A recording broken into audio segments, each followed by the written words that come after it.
Bueno, siguiendo la temática de las mujeres que hacían cosas que en su época fueron importantes, ¿no? Sí. Vamos a hablar de Giulia Maddalena Angela Lanteri, ¿sí? Bien. Más conocida como Julieta Lanteri, ¿sí? Obviamente por el nombre nos damos cuenta que nació en Italia, ¿no? En la provincia de Cuneo, en una ciudad que se llamaba sí, Briga Marítima, ¿sí? Se llamaba, digo, ¿por qué? Porque después de la Segunda Guerra Mundial, esa partecita que estaba en el límite entre lo que es Italia y Francia, Sí. pasó a formar parte del territorio francés, ¿sí? Y hoy se llama, la ciudad se llama La Brigue, o La Brigue, no sé cómo se pronunciará en francés. Y es una ciudad que estaba en el norte, noroeste, sí, bien digo, noroeste de Italia, y hoy es parte del territorio francés, está en el sudeste entonces de Francia. Bien. Bueno, pero ella tenía nacionalidad italiana porque nace en 1873, bastante antes del fin de la Segunda Guerra Mundial, ¿no? Ella llega a la Argentina cuando tenía 6 años con su familia, y bueno, la familia estaba compuesta por sus padres, que se llamaban Matea Guidi y Antonio Lanteri, y por su hermana Regina, ¿sí? Ellos vivieron, cuando llegaron, en la ciudad de Buenos Aires, en una casa bastante grande, que tenía un terreno bastante grande, con dirección en Santa Fe 1167, ¿sí? Y bueno, esta casa fue heredada por el padre, Antonio, de quien era su primera mujer, ¿no?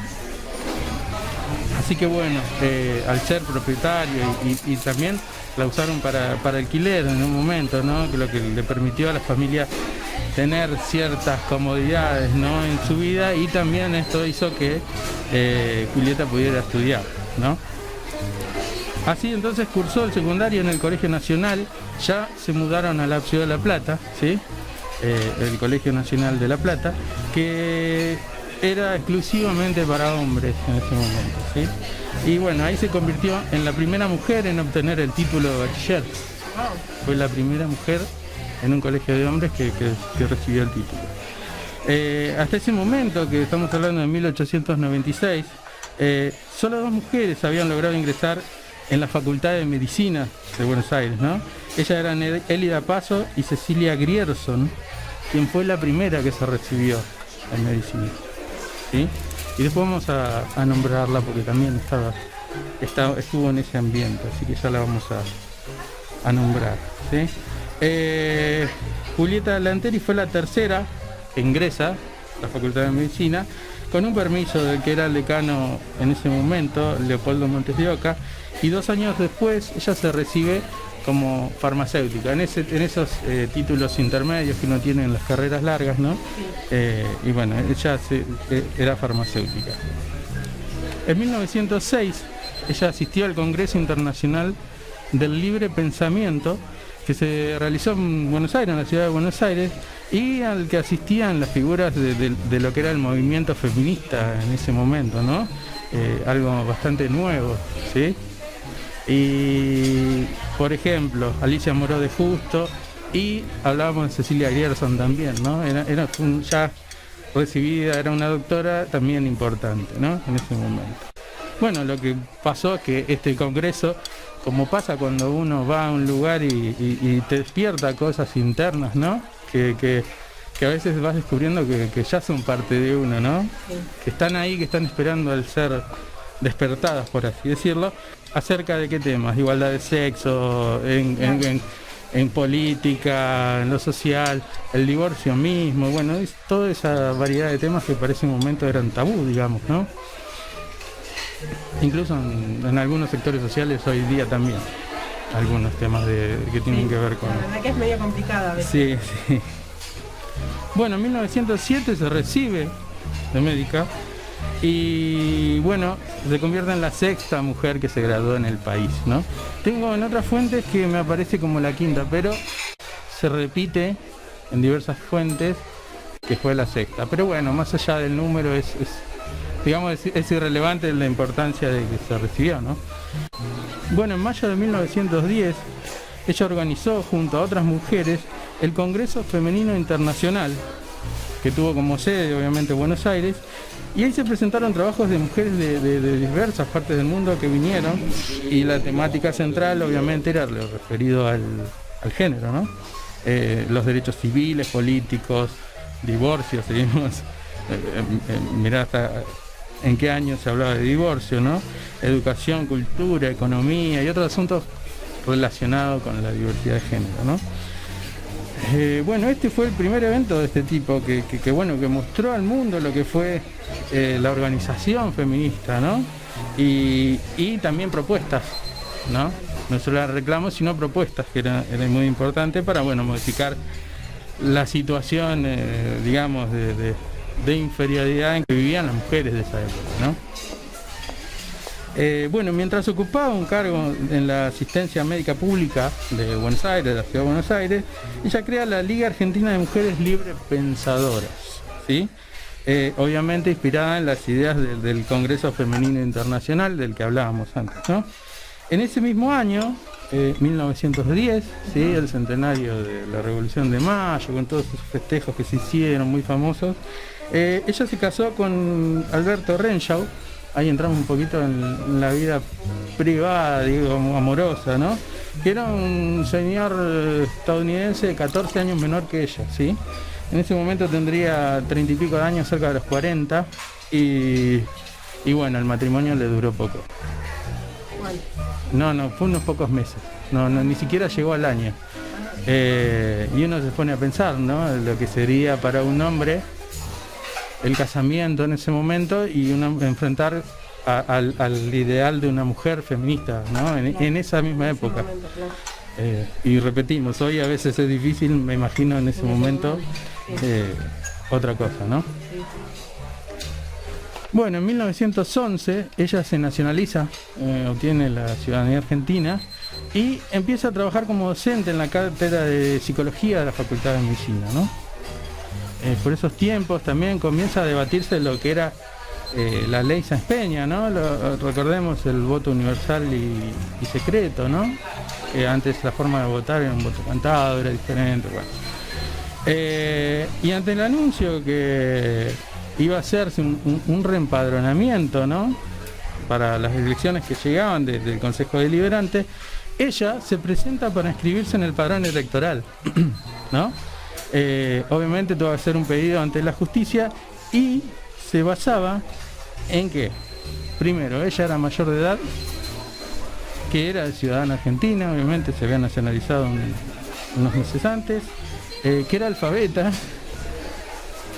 que tenía un domicilio en la ciudad mayor al tiempo de un año que le exigían, y que, y esto es lo más importante, la ley directamente no prohibía a las mujeres votar, ¿no?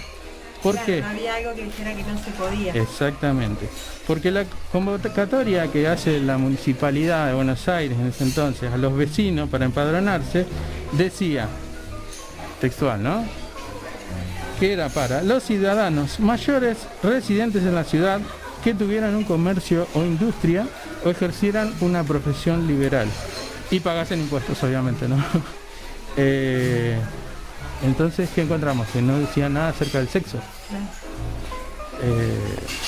La resolución del juez, que se llamaba el apellido Claros, él dijo: como juez tengo el deber de declarar que su derecho a la ciudadanía está consagrado por la Constitución y en consecuencia que la mujer goza en principio de los mismos derechos políticos que las leyes que reglamentan su ejercicio acuerdan a los ciudadanos varones, con las únicas restricciones que expresamente determinen dichas leyes, porque ningún habitante está privado de lo que ellas no prohíben.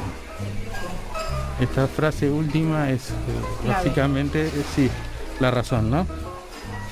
Bueno, el 26 de noviembre de 1911 votan en la iglesia San Juan Evangelista de la Boca. Claro, en la iglesia, ¿no? Exactamente. Obviamente es la primera mujer en la Argentina que vota, y algunos historiadores sostienen que de Latinoamérica, ¿sí?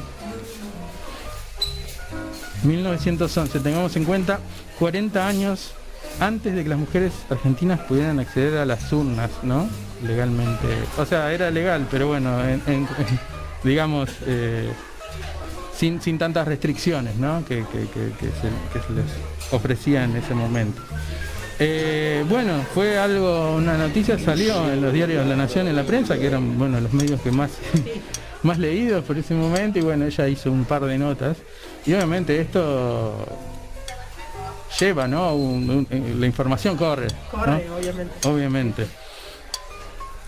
Y mucho más por esos medios en esa época, ¿sí? Ya nos vamos a 1919, 8 años después, ella intenta votar nuevamente, ¿sí? Pero ella no figuraba en el padrón, ¿no? Bueno, ¿qué fue lo que pasó? La ley Sáenz Peña, que es la que decíamos antes, y se sancionó en 1912, o sea, un año después de que ella votara por primera vez, bueno, estableció, como dijimos, el voto universal, secreto y obligatorio, pero fijó una restricción. ¿Qué pasó? El padrón electoral se basaba en el empadronamiento militar, en el que solo figuraban hombres. No sé si alguno escuchó lo de la libreta de enrolamiento, ¿sí? La famosa libreta de enrolamiento, que era una especie de librote así, era como un documento que no te entraba en el bolsillo. Sí, eso me decía mi viejo, creo que la tiene por ahí. Bueno, entonces eran solo hombres. Claro. Ya con que diga libreta de enrolamiento estaba libre. Exactamente, o sea, la ley que llegó para garantizar que el voto sea secreto, ¿no?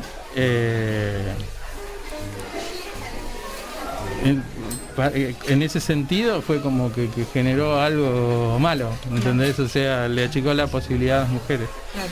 ¿Sí? ¿Qué hace ella? Bueno, pide ser reclutada para hacer el servicio militar, claro, para poder figurar en el padrón, para poder participar de nuevo, pero bueno, fue rechazada después de unos cuantos pedidos, ¿no? Qué increíble, ¿no? Que empuje. Exactamente. Bueno, entonces crea el Partido Nacional Feminista, ¿sí? Y se presentó a elecciones para diputados de ese año. O sea, se presentó a elecciones, ¿sí? Sí. Porque la ley no le permitió estar en el padrón y votar, pero sí le permitía participar como candidata. No. Sí, eso fue muy loco de conocer ese dato, ¿no? Pero bueno, era así la realidad. Son esas cosas que las leyes tienen, ¿no? Se vio sorprendido por esto, ¿no? Fue como muy así de repente. Sí. O sea, por ahí no estaba preparado para esta. Sí, y yo veo que muchos glorifican lo que es la ley. Y la ley a veces está mal. Claro, sí. Y la ley se modifica y la ley cambia, a veces de acuerdo con los cambios sociales, ¿no? que se imponen, pero a veces no, a veces queda muy atrasada. Y yo encuentro muchos enamorados de la ley que obviamente hay cosas que son lógicas, que tienen que ver con esto del sentido común, que llaman, que bueno, es un término que a mí no me gusta mucho. Sí. Yo pienso que el sentido común a veces es común a quien lo piensa, ¿no? A veces el sentido común de la mayoría no quiere decir exactamente. Correcto. Crea entonces el Partido Nacional Feminista y se presenta como candidata, ¿sí? Bueno, obtuvo 1.730 votos sobre un total de 154.302 sufragios que se emitieron, obviamente todos los votantes hombres, ¿no? Claro, eso te iba a preguntar. Sí, exactamente, hubo gente que se adhirió a sus pensamientos, es importante ese dato y no es algo despreciable la cifra. No. Para nada, ¿no? Para nada, son bastantes la verdad. O sea que tenemos que entender que en ese momento tenía una cierta relevancia su figura, ¿no? No era alguien que arrancaba así de la nada, ¿no? Básicamente sus propuestas, sí, bueno, prometió luchar para sancionar una licencia por maternidad. Bien.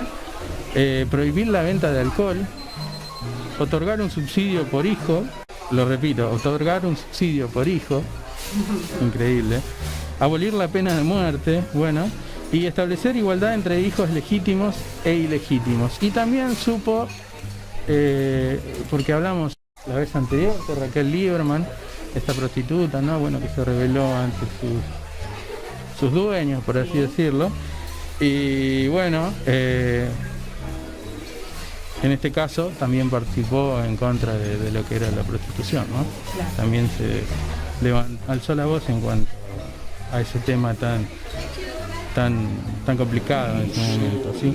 Bueno, no logra entrar como diputada, no le alcanzó, ¿sí? La cantidad de votos. Y como reacción a ese resultado, ¿qué hizo? Organizó un simulacro de votación en la calle, en la Plaza Flores, ¿sí? Que anduvimos hace poco en la Plaza Flores nosotros. Bueno, donde participaron más de 2.000 personas y que trascendió las fronteras porque llamó la atención de las feministas de todo el mundo, obviamente, ¿no? En ese momento, 2.000 personas que participen ahí en Ciudad, un simulacro de votación. Yo recuerdo que en las escuelas se hacía cuando yo era chico, supongo que ahora debe ser lo mismo, pero en ese momento, y en la calle, y comandada por una mujer, sumamos todas esas cosas, es como que es increíble, ¿no? Entonces, no deja de sorprender estos temas porque, bueno, estamos en un mundo dominado por el machismo, más que nada. En ese momento también era muchísimo más, obviamente. Bueno, ella se hizo tan conocida que en 1920 el senador Juan Bautista Justo, o Juan B. Justo por la calle, si nos ubicamos por la calle, lo incluyó en su lista del Partido Socialista, ¿no? Y junto a su esposa, que era Alicia Morel Justo, y que bueno, que también andaba en el círculo de amistad de ella, ¿no? No, era como que se relacionaban por ahí. En 1924 fue segunda en cantidad de votos detrás del ganador Alfredo Palacios, que también era del Partido Socialista y que también tenía una especie de cercanía, una amistad, que entraban en ese círculo, ¿no? De amistad, de debate político. Así que bueno, tengamos en cuenta que para esa época era una mujer que bueno, se puso, como bien decíamos, a la par de los hombres, con propuestas que eran renovadoras para ese momento. Obviamente generó controversia y muchos enemigos. Bueno, los principios de su partido, el partido feminista, se incorporaron a partidos nacionales en San Juan y Mendoza, ¿sí? Y en una disertación que hizo en la Universidad de La Plata, advirtió acerca de los golpes de Estado en Sudamérica, que posiblemente vendrían, bueno, unos años después, como ya sabemos, Uriburu, golpe de Estado a Irigoyen, bueno, y ahí empieza lo que sería unos años después con justo lo que es la década infame que hablábamos ya, ¿no? Claro. Esta es la misma época también de la de Julieta Lanteri que la de Raquel Lieberman que hablábamos anteriormente, ¿no? Claro. Son de la misma época. Bueno, pocos años después el golpe de Estado, ya hablábamos de eso. Y bueno, también otro tema que ella se involucró era acerca de la educación, porque ella también fue docente y realizó el primer Congreso del Niño, ¿no? En el que participaron educadores y médicos que eran especialistas en cuestiones de la infancia. Así que también tuvo incidencia en esos temas, ¿no? Bueno, ella vivió, como bien dijimos, en Buenos Aires, en La Plata, en Olivo y en Quilmes. Y su última vivienda se conserva todavía, ¿sí? Y está en Berazategui, ¿sí? Hasta hace poco, bueno, ahí funcionaba panadería y se encontraba a la venta hasta hace unos días. Pero bueno, para nombrar algo de lo que siempre hablamos, que por una ordenanza municipal se encuentra protegida la propiedad, sí. Por lo que, bueno, no se lo puede demoler ni reciclar a nuevo. Bien. Así que, bueno, su casa está ahí y hay algunos objetos que están en el museo de Berazategui que pertenecieron a ella y que bueno, ahí los conservan, pero por lo que sé no es mucho, ¿no? O sea, pero no está como museo, sino que es una... No, la casa no es un... Claro, exactamente, está protegida, está a la venta, pero no es museo, claro. No es museo. Lo único que hay son algunos objetos, como bien te decía, en el museo de ahí de Berazategui, ¿sí? Bien. Un 23 de febrero de 1932, Lanteri caminaba por ahí, por Microcentro, ¿no? Más precisamente por Diagonal Norte, ¿sí? Cuando un vehículo subió marcha atrás a la vereda y la golpeó. Obviamente el conductor huyó, ¿sí? Y 2 días después, el 25 de febrero, ella muere en el hospital Rawson por las heridas, ¿no? Claro, un golpe muy fuerte, a los 58 años, ¿sí? Araceli Bellota, que es una de sus biógrafas, tiene un par de biografías, así que hay datos de ella, dijo: fue un hecho que tuvo todas las características de un atentado. Julieta le había dicho a sus allegados que temían por su vida. Había un clima de persecución contra socialistas, anarquistas, obreros, y el feminismo no podía escapar a toda esa represión. Lanteri pagó con su vida su decisión de luchar por los derechos de las mujeres, ¿sí? Y después hay una escritora de ese momento que cubrió lo que pasó, se llamaba Adela Di Carlo, escritora en el diario El Mundo, ¿sí? Y bueno, ella dijo que el informe policial había tachado el nombre y vehículo del conductor, y que el hombre, que se llamaba David Klappenbach, era un miembro del grupo paramilitar de extrema derecha, la Liga Patriótica, que hablábamos otra vez con Mauricio, la Liga Patriótica Argentina, y ya había cometido varios asesinatos, ¿sí? Obviamente luego de esto, ¿qué puede pasar? La casa de la periodista, de Di Carlo, fue saqueada por personal civil de la policía de Capital Federal. Con razón. O sea, por eso decía que sospechaban de un atentado. Sí, hasta que le costó la vida, pero bueno, en el medio hizo muchas cosas que fueron muy importantes. Claro. Para lo que iba a venir, ¿no? Claro. Julieta Lanteri.